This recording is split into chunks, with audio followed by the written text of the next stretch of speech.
De grands ongulés, affaiblis par le froid et la faim. Des prédateurs comme le loup qui profitent de leur faiblesse. Voilà tout ce dont l'aigle royal a besoin pour passer l'hiver. Les régions qui abritent encore ces animaux sont idéales pour le rapace.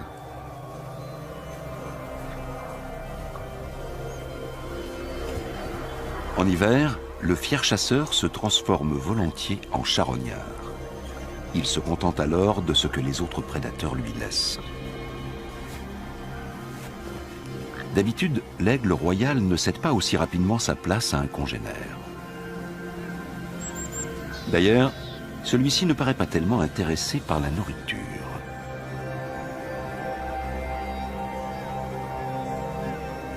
Il semblerait en effet que les gros volatiles aient tout autre chose en tête en ce moment. Ah, l'amour! Bien des semaines avant que la neige ne se mette à fondre, la glace se brise entre les partenaires.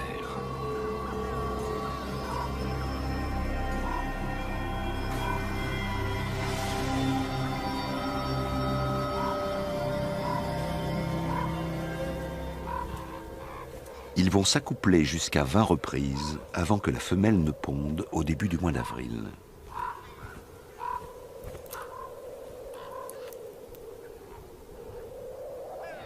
Tout cela est bien beau, mais il faut penser à se nourrir. Ce cadavre de femelle élan tombe à pic. Une grosse charogne comme celle-ci n'aura pas échappé à l'œil de l'aigle, capable de repérer une souris à 400 mètres.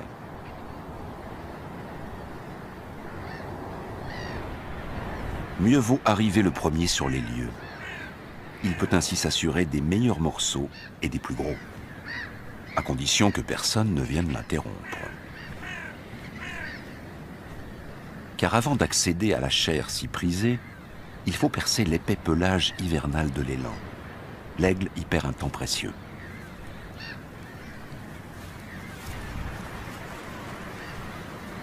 L'élan a déjà été repéré par un grand aigle de mer. Les corneilles et les corbeaux ne représentent pas de véritable concurrence. Même l'aigle de mer, généralement plus imposant que son cousin, semble hésiter. Il y a une raison à cela. Chez les deux espèces, les mâles sont plus petits que les femelles. Lorsqu'un aigle de mer mâle est face à un aigle royal femelle, la différence est à peine perceptible. Et elle ne suffit pas à inspirer le respect.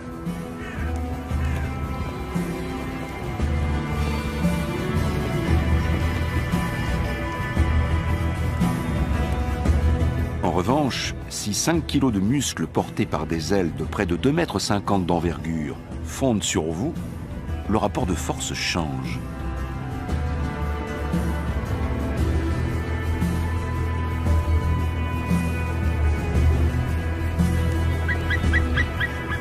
Le grand aigle de mer femelle est le plus grand rapace d'Europe.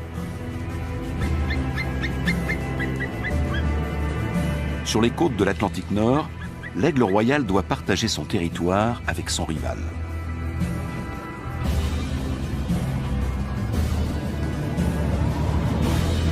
Sur les hauts sommets des Alpes et des Carpates, il règne seul.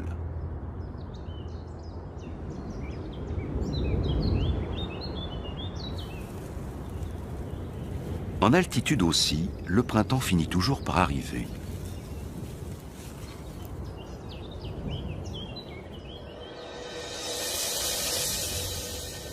Lorsque la neige libère enfin les pâturages, c'est un soulagement pour les grands herbivores affamés comme les cerfs.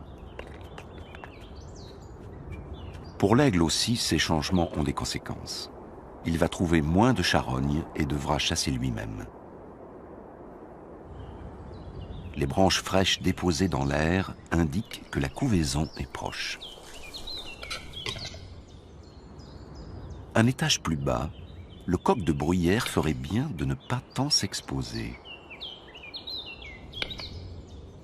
Mais tout gonflé qu'il est de testostérone, il ne pense qu'à impressionner sa belle, qui se tient quant à elle bien à l'abri.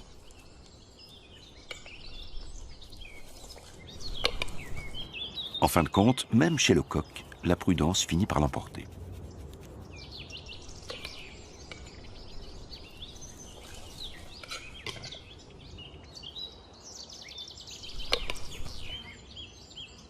Et même à l'abri des arbres, il parvient à séduire sa douce.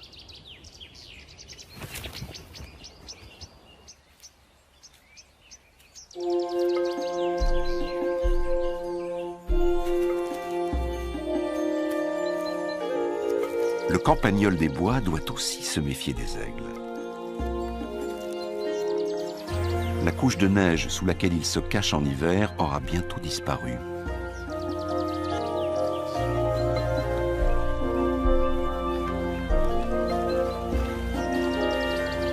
La plume enfouie sous la neige montre bien que les aigles étaient déjà présents l'année passée. Fort heureusement, les forêts de montagne où l'on trouve de telles plumes sont de plus en plus nombreuses. Dans les Alpes, par exemple, on recense à nouveau 1300 couples d'aigles royaux.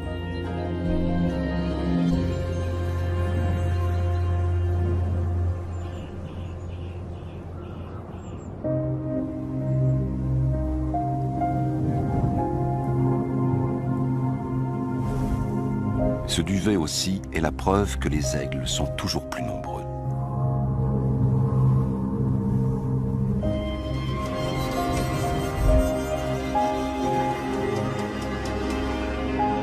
Le coq de bruyère a été victime de son ardeur et a perdu toute prudence. Même si, avec près de 5 kilos, il pèse presque autant que la femelle de l'aigle, cela ne le protège pas de ses attaques. L'aigle royal revient régulièrement vers sa proie et la dévore jusqu'à la dernière miette. Le coq de bruyère vit dans des milieux où la nature est encore relativement préservée. En effet, il est très exigeant quant à la qualité de son environnement. C'est la raison pour laquelle ces régions s'avèrent également idéales pour l'aigle. Les coqs de bruyère et leurs cousins font partie des proies préférées de l'aigle. Mais ils se font rares. Les endroits propices à leur développement et qui leur offrent suffisamment d'espace pour se cacher manquent. Il en va de même pour leurs prédateurs.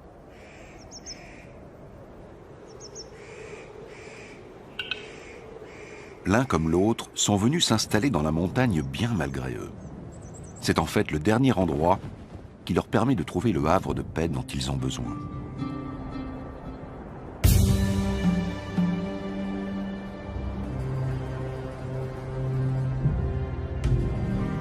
Autrefois, l'aigle royal régnait sur des paysages tous plus différents les uns que les autres.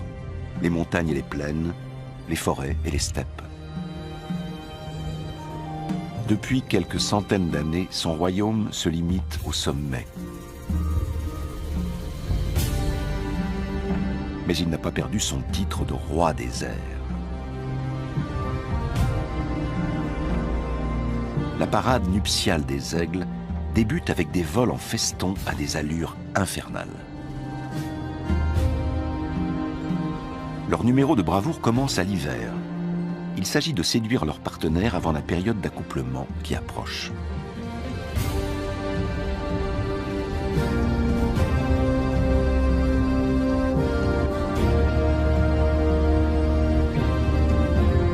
Les montagnes de karst, qui alternent pics abrupts et surplombs rocheux, sont des endroits rêvés pour y installer l'air la plus inaccessible possible. Et c'est précisément ce que cherchent les aigles.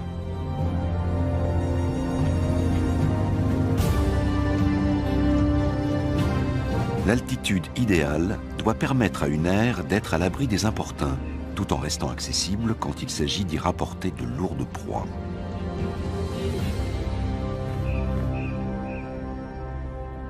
Une fois l'endroit déniché, le couple renforce ses liens, comme il l'a fait si souvent au cours des dernières semaines. Le mâle et la femelle vont passer toute leur vie ensemble, jusqu'à ce que la mort les sépare.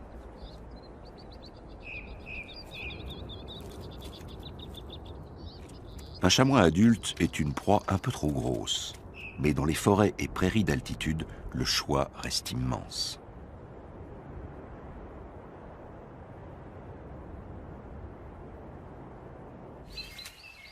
Un couple a installé son aire dans un vieux sapin. Le mâle couve l'unique œuf que sa partenaire a pondu il y a quelques jours. Il s'installe avec beaucoup de précaution pour éviter que l'œuf ne cède sous son poids de près de 4 kilos.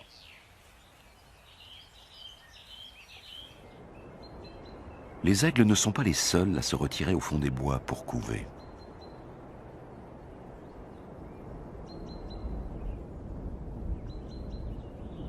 Dans la vallée voisine, suffisamment à l'écart pour être à l'abri, une cigogne noire plane jusqu'à son nid.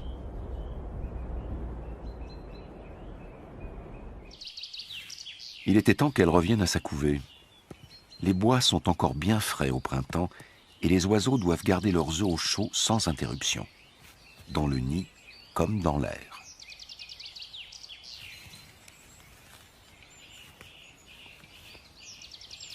Ils retournent inlassablement leurs œufs.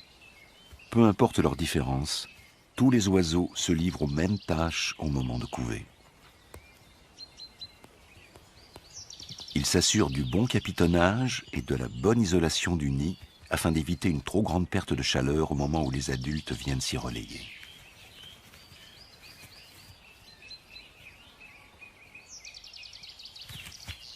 L'aigle royal, comme la cigogne noire, ne pondent qu'une fois par an. Cela rend la couvée d'autant plus précieuse. L'observation d'oiseaux en totale liberté nous renseigne sur certaines de leurs particularités. L'aigle mâle, reconnaissable à sa bague, échange régulièrement sa place contre celle de sa partenaire. La couvaison n'est donc pas l'apanage de la femelle. Celle-ci patiente à proximité de l'air et y retourne dès que le mâle s'en est allé.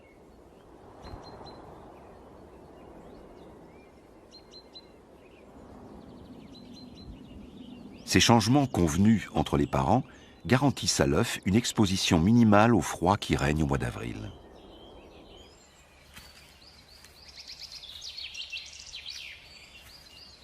Les aigles vont devoir persévérer dans cette routine pendant 6 longues semaines, jour et nuit, jusqu'à l'éclosion.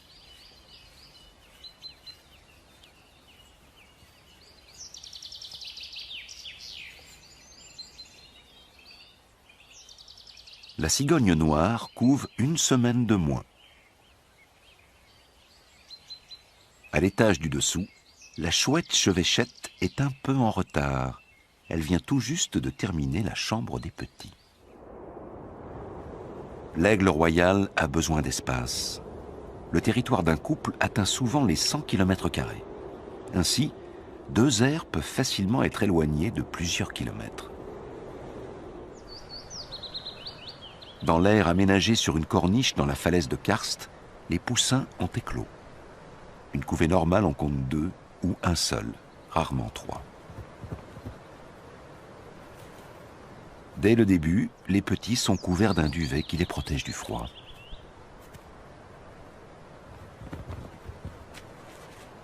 Cette fois, la femelle ne rapporte que des branches.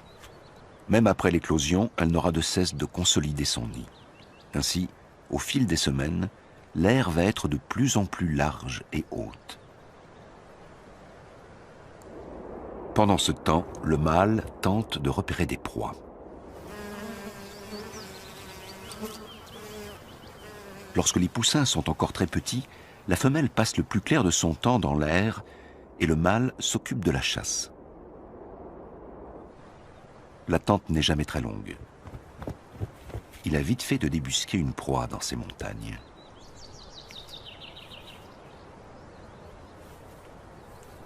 Il ne s'attarde pas pour autant dans l'air.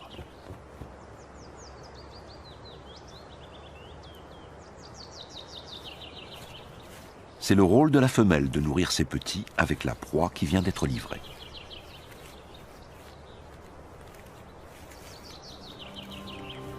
La moitié des aigles européens installent son aire sur une falaise.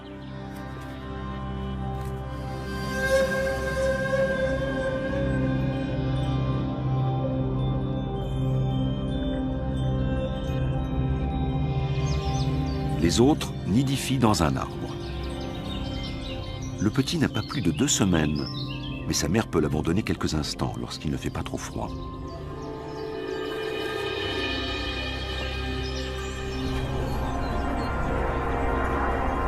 Elle a quelques pigeons domestiques dans le collimateur. Il peut s'avérer utile d'aller rôder près des habitations. Depuis son perchoir, elle a une vue imprenable sur le pigeonnier.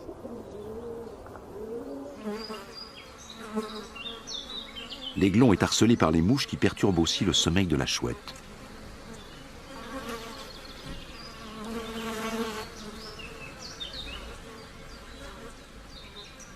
Le retour des parents se fait parfois attendre. L'aigle royal chasse avant tout en terrain découvert et il lui faut un certain temps pour revenir dans la forêt.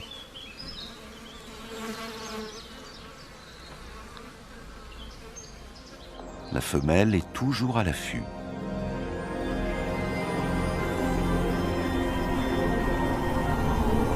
En règle générale, les pigeons sont trop rapides et trop agiles pour l'aigle.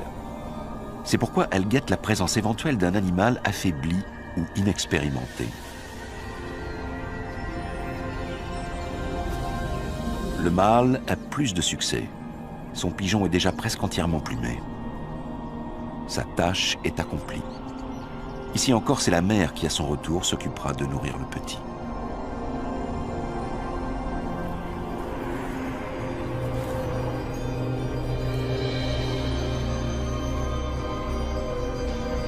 La femelle abandonne. On a besoin d'elle dans l'air.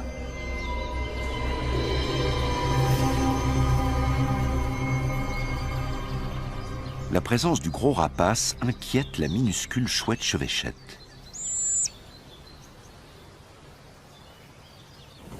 L'oisillon mourrait de faim à côté de la proie sans l'aide de sa mère. Celle-ci découpe des portions adaptées à la taille du bec, même s'il lui arrive parfois de perdre le sens de la mesure.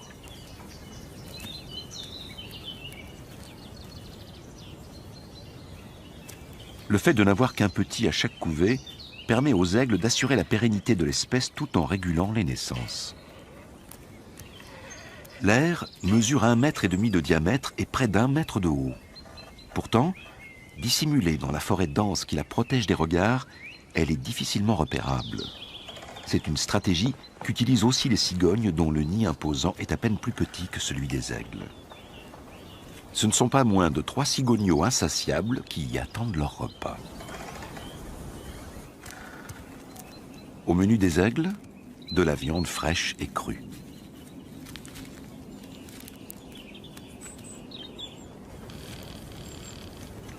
Chez les cigognes, du poisson régurgité. Les adultes rassemblent et transportent la nourriture dans leur gorge à tour de rôle. À l'éclosion, l'aiglon ne pesait pas plus de 100 grammes. Au cours des 10 prochaines semaines, il va multiplier son poids par 50.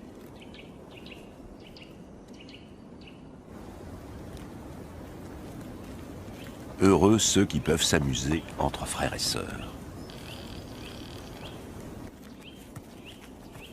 L'oisillon unique doit se contenter de sa mère.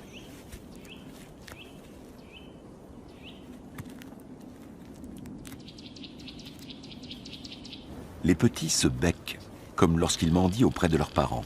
Mais cette fois, ce sera en vain. Lorsque l'après-midi fraîchit, la femelle doit réchauffer son petit qui n'est pas encore en mesure de réguler sa température.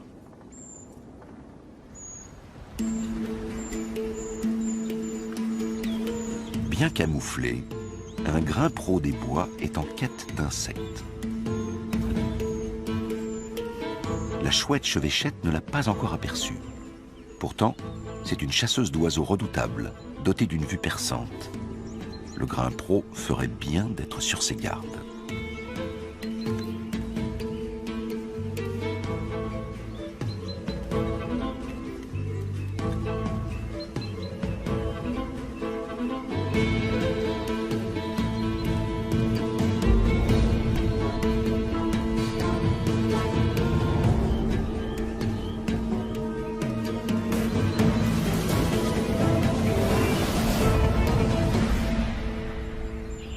Contrairement aux autres chouettes, la chevêchette chasse de jour puisque ses proies, les passereaux, sont diurnes.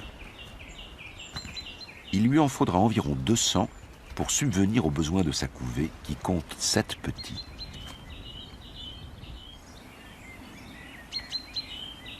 On évacue les déchets comme à l'époque médiévale.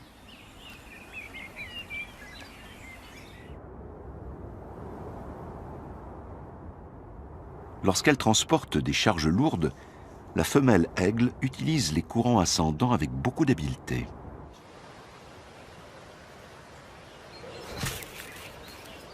Encore du matériel de construction. Elle n'en finit plus de bricoler.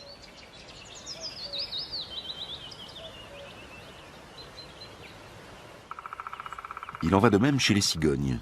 Les deux espèces utilisent le même nid pendant plusieurs années. Il paraît donc raisonnable de tenter de l'entretenir.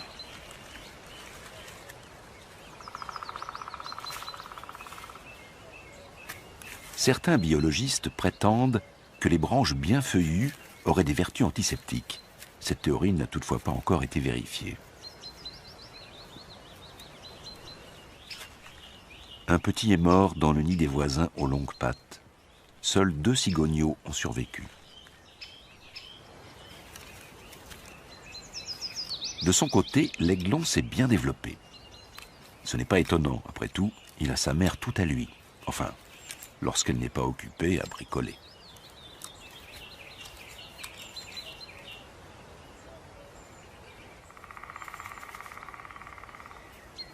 Chez les cigognes, les premières pennes et plumes tectrices apparaissent.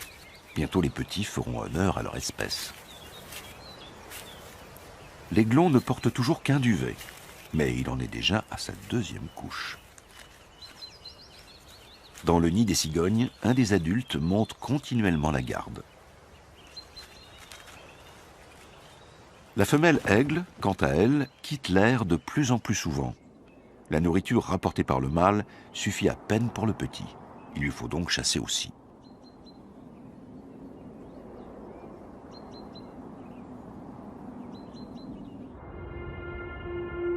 Dans les forêts d'altitude, les aigles et les cigognes ne sont pas les seuls à se soucier de la continuité de leur espèce. Au royaume des plantes aussi, le temps est venu de transmettre son capital génétique. Début juin, le sabot de Vénus jaune se met à fleurir. C'est incontestablement la plus belle orchidée d'Europe.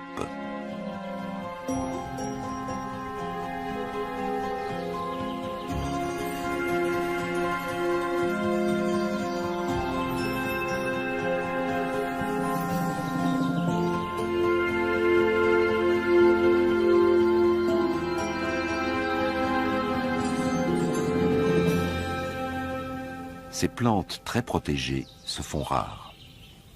Dans les endroits où elles fleurissent encore et où l'aigle royal nidifie, la nature est plus ou moins préservée. Pour le mâle, la chasse a été fructueuse, mais le petit est déjà rassasié. Dans le cas contraire, il se serait immédiatement mis à mendier.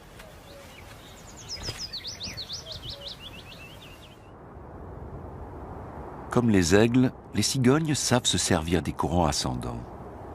Avec des ailes de plus d'1,50 m d'envergure, elles peuvent parcourir jusqu'à 10 km en quête de nourriture. Les grenouilles et les poissons dont elles nourrissent leurs petits ne sont pas si faciles à trouver dans une forêt.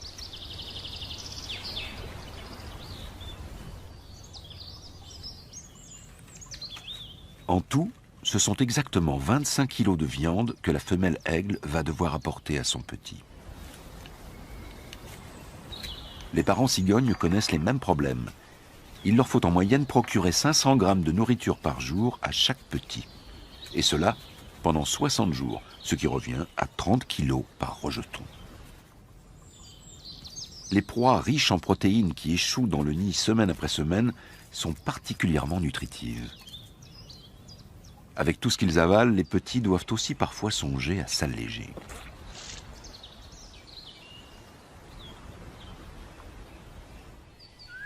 En conséquence, on voit pousser autour du nid des plantes avides de nutriments, comme les orties, que les déjections et les restes alimentaires finissent de fertiliser. cela convient tout particulièrement aux Vulcains. En effet, la chenille de ce papillon se nourrit exclusivement d'orties.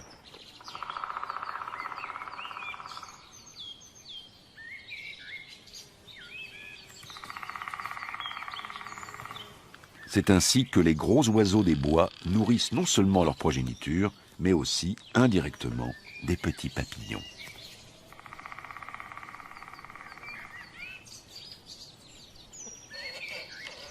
Après plusieurs semaines de grosse chaleur, un changement s'annonce.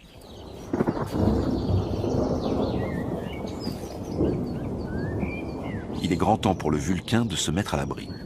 Quant à la cigogne, l'orage lui promet un bon repas.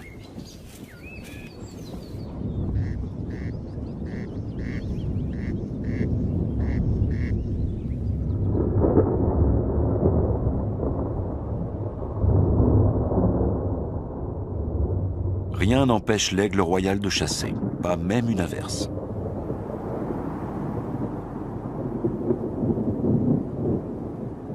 La femelle a repéré quelque chose. Grâce à une vue plus perçante de biais que de face, l'aigle peut garder son objectif à l'œil durant ses manœuvres. L'aigle ne s'approche jamais de sa proie de façon frontale. Si le chasseur fondait à la verticale, le campagnol le repérerait immédiatement. Tiens, il y en a du monde dans ce pré.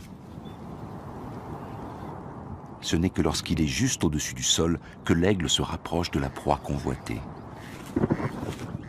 Pour le campagnol, c'est comme s'il surgissait de nulle part. Le mâle a suivi toute la manœuvre, mais il ignore ce que la femelle a attrapé.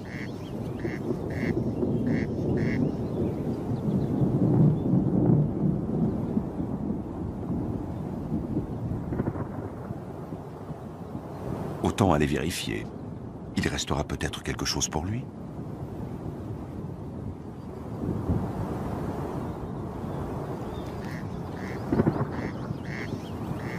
Le constat est plutôt décevant.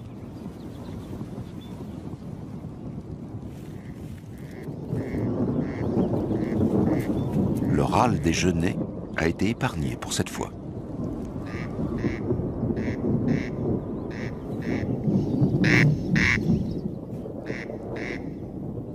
Ces oiseaux marquent leur territoire en criant.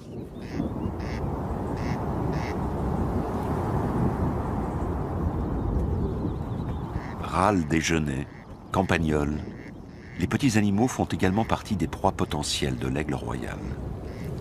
Celui-ci se contente de ce qu'il trouve, avec une préférence certaine pour les animaux de taille moyenne, comme les lièvres, les marmottes, les volailles, voire les faons ou les petits chamois. L'orage approche. Les aiglons sont bien à l'abri dans l'air. La falaise les protège de la pluie et du vent.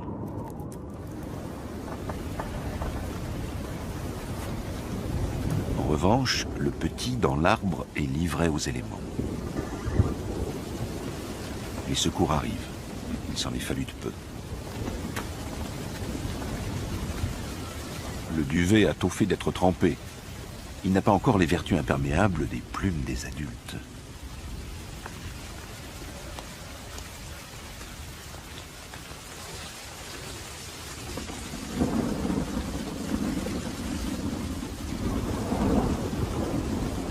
Le petit, qui a presque atteint la taille d'une poule, n'a plus vraiment la place de se tenir sous le ventre de sa mère.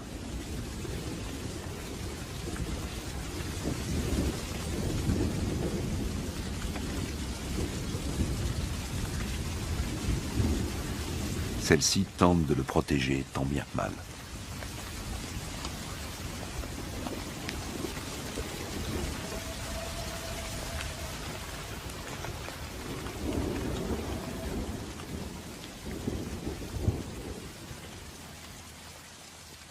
Mais même la plus terrible des averses a une fin.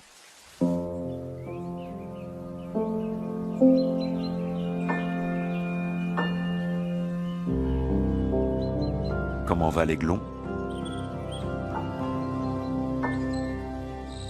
Il a surmonté l'épreuve avec succès.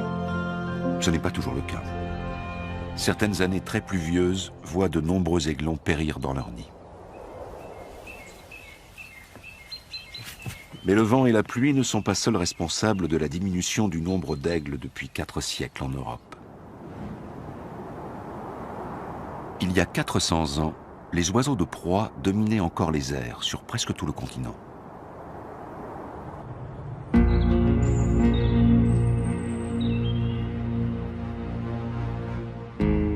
Leur déclin s'est amorcé dès le XVIIe siècle. Ils ont d'abord disparu de la forêt de Thuringe et des monts métallifères, et le siècle suivant, du Harz et du Jura souabe.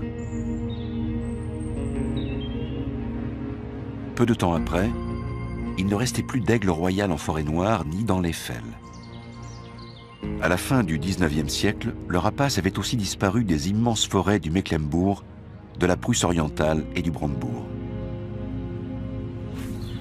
Pour finir, les derniers aigles s'étaient retirés dans les montagnes les plus reculées d'Europe.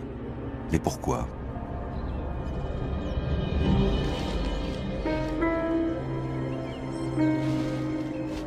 Pendant des centaines d'années, les aigles ont été pourchassés sans relâche par l'homme.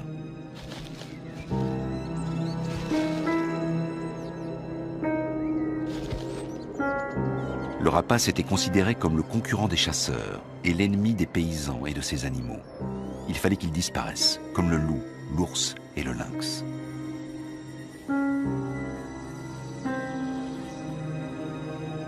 Une prime à l'abattage était promise, même en Allemagne.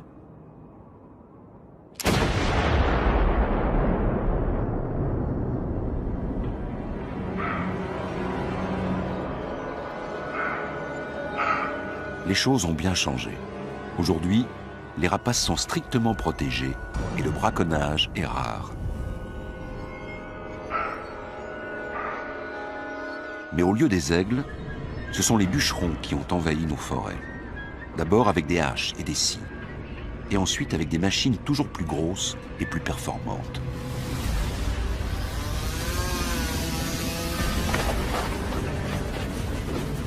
Jamais auparavant, on n'avait abattu ni travaillé autant de bois à une telle vitesse. Dans certains endroits, l'abattage a doublé en 10 ans. La forêt se transforme en une zone d'exploitation forestière.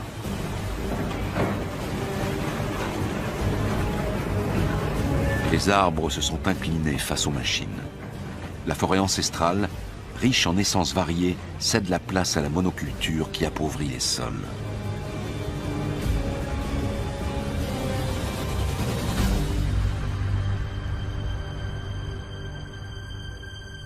Avec la disparition des forêts millénaires, c'est l'ancien habitat de l'aigle qui est tronçonné.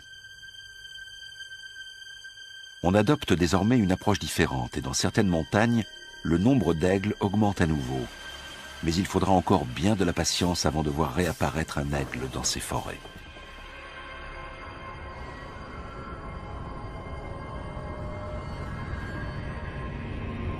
Privé de la plus grande partie de son immense empire d'autrefois, l'aigle s'impose aujourd'hui comme le roi des sommets.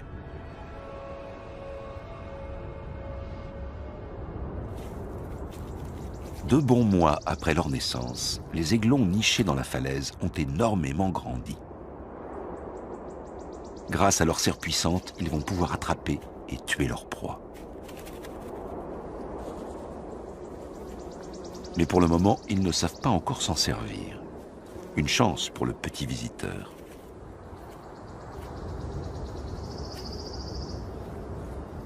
Mais il s'intéresse déjà à tout ce qui bouge.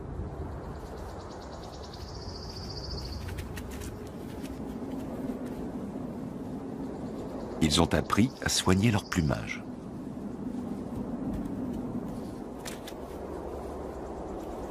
Le campagnol est irrésistiblement attiré par l'air.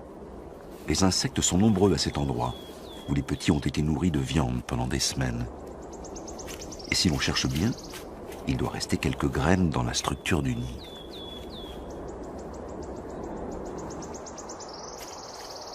C'est un véritable pays de cocagne pour cet omnivore. Et pour l'aiglon qui ne s'est pas endormi en attendant le prochain repas, au moins, il y a un peu d'animation.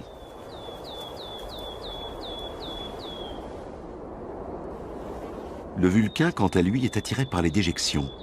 Il y puise régulièrement des sels minéraux.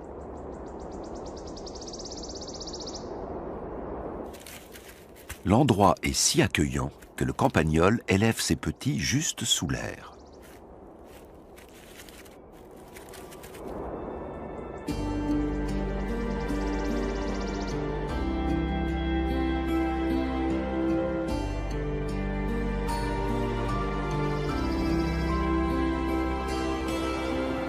Ainsi passent les semaines, et il semble que rien ne pourra venir assombrir le ciel de l'Aigle.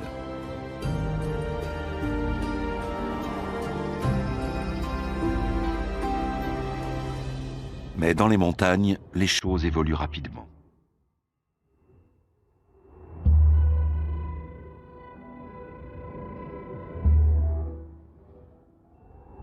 Par mauvais temps, beaucoup d'animaux se mettent à l'abri, ce qui rend la chasse plus difficile pour les aigles adultes. Au froid et à l'humidité s'ajoute alors la faim, un dangereux cocktail pour le juvénile. Sentant que la fin de son frère est proche, le deuxième aiglon précipite le dénouement fatal. Il ne fait que répondre à son instinct de survie. La montagne, sous ses airs de retraite idéale, a aussi ses côtés sombres.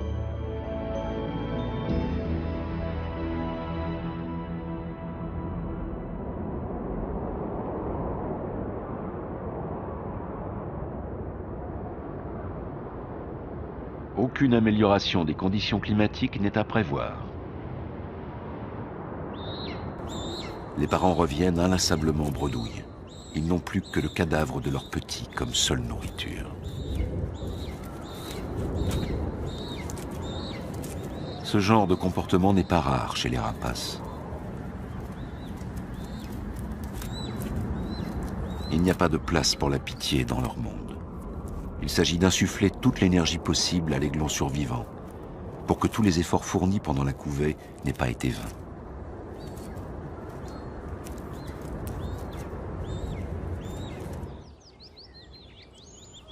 Il faudra attendre des jours avant que le temps ne s'éclaircisse. Ce qui a été vécu comme une véritable catastrophe par les uns est un don du ciel pour les autres. Le crapaud sonneur a un besoin impératif de ces pluies abondantes. Comme les mares où il se reproduit peuvent disparaître aussi vite au moindre rayon de soleil, il ne tarde pas à s'accoupler. Ces deux-là ne donnent pas l'impression de vraiment s'apprécier.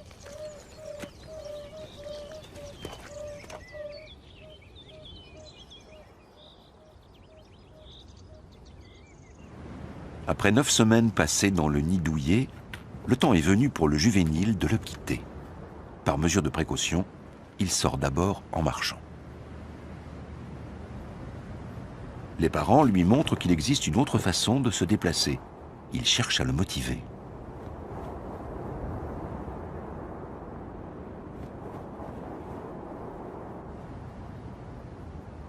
Il aimerait pouvoir en faire autant.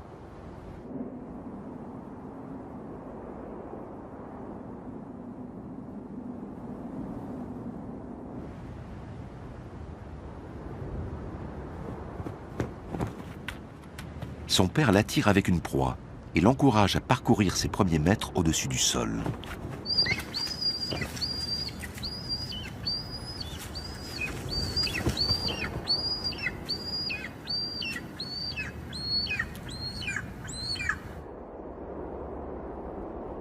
S'envoler vers la liberté et aller de l'avant.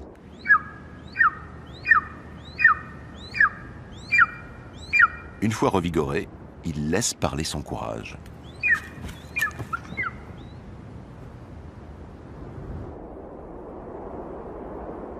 Pendant 5 mois environ, le juvénile va sillonner le même territoire que ses parents.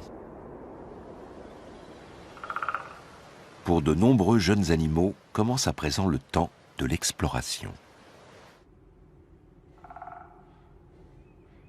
Au fond d'un terrier, une portée de jeunes renards somnolent.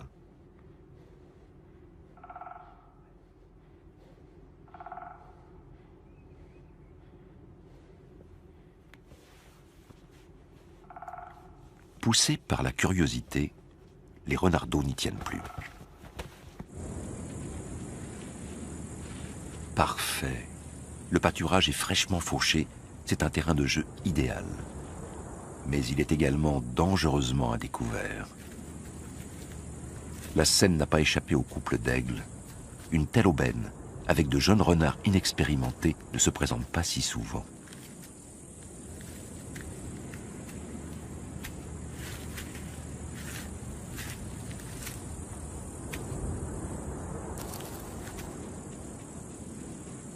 La renarde ne retrouvera pas tous ses petits dans le terrier. Les aigles adultes n'apportent plus la nourriture au nid. Ils veulent attirer le petit à eux. Cette stratégie paye. Poussé par la faim, l'aiglon est appâté par les restes.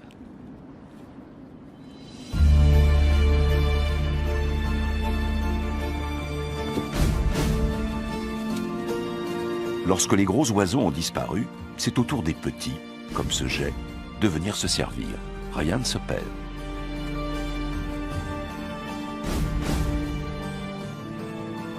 L'aiglon de la forêt va encore être pris en charge par ses parents pendant de longues semaines. Il va apprendre à se servir du vent, à chasser et, en hiver, à dépister les prédateurs et les restes de leur proie. Puis un jour, dans 4 ou 5 ans, il fondera son propre royaume.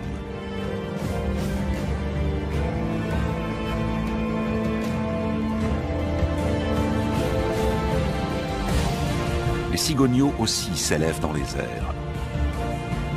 Ils vont bientôt migrer vers le sud et reviendront l'année prochaine auprès de ceux qui sont devenus, bien malgré eux, les rois des sommets.